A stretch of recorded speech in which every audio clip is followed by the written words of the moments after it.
তোমার হাজবেন্ডের ভিতরে এমন কি দেখেছিলে যে তোমার হাজবেন্ডকে বিয়ে করলে? ভাই এবার আমি সত্যি একটা কথা বলি, ওই বেড়া ফিল্টার মাইরা মাইরা ছবি ফেসবুকে আপলোড করতো আর দেখা যায় তো পুরো নায়কের মতো। আমি বলতো ও মাই গড, এই ছেলের সাথে আমার যাবে, এই ছেলে তো একদম দেখতে সালমান খানের মতো। আবার দেখতাম কি ফিল্টার মাইরা মাইরা টিকটক করতো, ও আগে অনেক সুন্দর সুন্দর টিকটক করতো, এডিট করে করে ছাড়তো।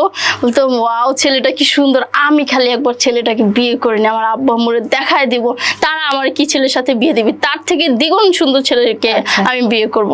সামনাসামনি আইসা আমি তো তাহলে চিনতেই পারি না, আমি প্রথমে এরকম করে আসছি, আর সে আমার দেখে বলে তুমি কি রিমু? আমি একটা চিমটি মারি। আজব তো, চিমটি মারবো কে? সে চিমটি মারে যখন দেখে যে না আমার কাছে সত্যি রিমু চলে আসছে, তখন তো আমি বলি যে কিরে ভাই কার জন্য বাড়ি ছাড়লাম।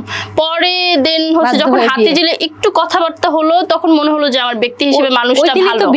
ওই দিনই বিয়ে হয়েছে। তখন আমার ওর একটা জিনিস কি ভালো লাগছিল, অন্য সব ছেলে হলে আগে মেয়েটাকে নিয়ে একা ঘরে রেখে ভোগ টোগ করে দেন হচ্ছে মধু শেষ, ফুলের ইয়াও শেষ, ফুলটাকে ছুঁড়ে ফেলে দিত, আগে ফুলের থেকে মধুটা চুষে নিত। তো ও কিন্তু এই কাজটা করেনি। ওর একটা পরিচিত ভাবি ছিল, ও বিয়ে না হওয়া পর্যন্ত আমাকে ওনার বাসায় রেখেছে।